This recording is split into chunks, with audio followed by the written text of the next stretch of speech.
ನೀವು ಅಷ್ಟೇ ಹಾಕ್ಬೇಡಿ ಸರ್, ನಂದು ಹಾಕ್ಬೇಡಿ ಸರ್, ಸುಮ್ಮನಿರಿ ಸರ್, ಹಾಕ್ಬೇಡಿ ಸರ್. ಸರ್ ವೆಪನ್ ಬಂದಿರೋದು ನಮಗೆ, ಸುಮ್ಮನಿರಿ ಸರ್, ಸುಮ್ಮನಿರಿ ಸರ್.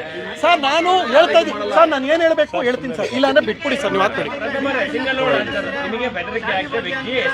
ಸರ್. ಬೇಕರಿ ರಘು ಅಂತ ಅವರು ದರ್ಶನ್ ಅವ್ರ ಜೊತೆ ಒಂದೇ ಬ್ಯಾರಿಕಲ್ಲಿ ಇದ್ರು, ಜೈಲಲ್ಲಿ ಇದ್ರಂತೆ. ಸೊ ಇದನ್ನು ಇದು ಯಾವುದದು ಆ ಸ್ಟೇಷನ್ ಯಾವುದದು ಅದು ಪರಪ್ಪನಗ್ರಹದಲ್ಲಿ ಎನ್ಕ್ವೈರಿ ಮಾಡಿ, ಇಬ್ಬರದು ಒಂದೇ ಕಡೆ ಫೋಟೋ ಇದೆ. ಸೊ ಅವ್ರು ತೋರಿಸಿದ್ರಿಂದ ನಾನೇನಾದ್ರು ಇದು ಕಂಪ್ಲೇಂಟ್ ಕೊಟ್ಟರೆ ಇದಾಗುತ್ತೆ, ಯಾವುದದು ಏನಾಗುತ್ತೆ, ಆ ಬೇಲಿಗೆ ಸಮಸ್ಯೆ ಆಗುತ್ತೆ ಅನ್ನೋ ಕಾರಣ ಬಾಯಿ ಮುಚ್ಕೊಂಡಿದ್ದೆ. ನೋಡಿದ್ರೆ ನೆನ್ನೆಯಿಂದ ನನ್ನ ವಿರುದ್ಧನೇ ತಿರುಗಿಸಿ 2000 ಪೇಜಲ್ಲಿ ಎಕ್ಸ್ಟ್ರೀಮ್ ಡ್ಯಾಮೇಜ್ ಮಾಡ್ಕೊಂಡು ಕೂತವ್ರೆ. ಸೊ ಇದು ನನ್ನ ಪರ್ಸ್ನಲ್ ಆಗಿರುವಂಥ ಪ್ರಾಬ್ಲಮ್ ಸರ್.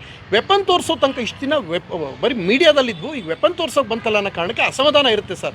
ಆ ಅಸಮಾಧಾನದಲ್ಲಿ ಹೇಳಬೇಕಾದ್ರೆ ಒಂದು ವಿಚಾರಕ್ಕೆ ಇನ್ನೊಂದು ಕನೆಕ್ಟ್ ಆಗಿರುತ್ತೆ ಸರ್, ಆ ಪದಗಳು ಬರುತ್ತೆ. ನೀವು ಅದನ್ನು ಹೇಳ್ಬೇಡಿ ಇದನ್ನು ಹೇಳ್ಬೇಡಿ ಅಂತ ಹೇಗೆ ಸರ್, ಎಲ್ಲವೂ ಕನೆಕ್ಟ್ ಆಗಿರುತ್ತೆ, ಒಂದಕ್ಕೊಂದು interlink sir. Bakery Raghu 2 weapon ಬಂದು ಸರ್, ಒಂದು ಹಿಂಗೆ ಸರ್, ಅದು ಯಾವ್ದು ಗೊತ್ತಾ, ದರ್ಬಾರ್ ಅಂತ ಸಿನಿಮಾ ಐತೆ ರಜನಿಕಾಂತ್ದು, ಅಲ್ಲಿ ಸುನಿಲ್ ಶೆಟ್ಟಿ ವಿಲನು, ಹಿಂಗೊಂದು ಚಾಕು ತೆಗೆದು ಹಿಂಗೆ ಅಮುಕ್ತು ಚುಂಕ್ನಿಷ್ಟು ಉದ್ದ ಬರ್ತದೆ, ಅದು ಒಳಗೆಲ್ಲ ಮುಳ್ಳು ಚುಂಕು ನಿಂಗೆ ಚುಚ್ಚುರೆ ಕರಳು ಇದು ಆರ್ಟು ಒಳಗಡೆ ಬಂದ್ಬಿಡ್ತದೆ ಅಂತ ಚಾಕದು. ಅದು ನೋಡಿದಾಗ ನಾನು ಶಾಕ್ ಆಗಿ ಶೇಕ್ ಆಗ್ಬಿಟ್ಟೆ.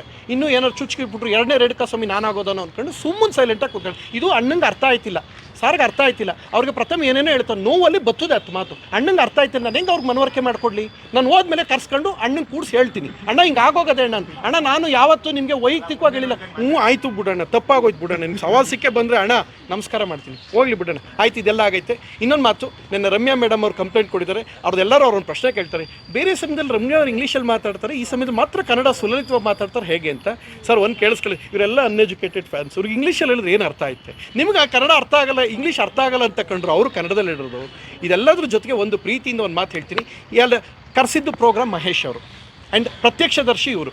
ಒಂದು ಮಾತು ಕೇಳ್ತೀನಿ, ನಾನು ನಿಮ್ಮ 3 ಎಲ್ಲ ಪ್ರಶ್ನೆಗೂ ಒಂದೊಂದೇ ಸೆಂಟೆನ್ಸಲ್ಲಿ ಕ್ಲಿಯರ್ ಮಾಡ್ತೀನಿ. ಮಹೇಶ್, ನೀವು ಪೂಜೆಗೆ ಕರೆದಿದ್ದು ನಿಜಾನ ಮಹೇಶ್?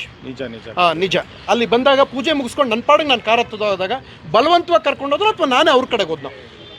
ಸರ್ ಬಲವಂತವಾಗಿ ಕರ್ಕೊಂಡೋದ್ರು ನಾನೇ ಅವ್ರ ಕಡೆ ಹೌದು, ಅವ್ರು ಕರೆದಿದ್ದಕ್ಕೆ ಸರ್ ಹೋದ್ರು. ಆಯಿತು. ಅಲ್ಲಿ ಹೋದಾಗ ಮಾತುಕತೆ ಆಡಬೇಕಾದ್ರೆ ವೆಪನ್ ತೆಗೆದ್ರ ಇಲ್ವಾ, ಅವರು ವೆಪನ್ ತೆಗೆದ್ರ ಇಲ್ವಾ ಅಷ್ಟೇ ಕೇಳ್ತಾರೆ ಜನ. ಅವರು ಈ ತಲೆ ಅಲ್ಲಾಡ್ಸೋದ್ರಲ್ಲಿ ಬಾಯಲ್ಲಿ ಹೇಳಬೇಕು, ಭಗವಂತ ನಾಲ್ಗೆ ಕೊಟ್ಟವನೇ. ಹೌದಾ ಸರ್, ನಿಮ್ಗೆ ದಾಖಲೆ ಸಿಗ್ತಾ ಸರ್? ಇದಿಷ್ಟೇ. ಸಿಂಪಲ್. ಅಲ್ಲಿ ಬುಲೆಟ್ ರಕ್ಷಕ್ ಬುಲೆಟ್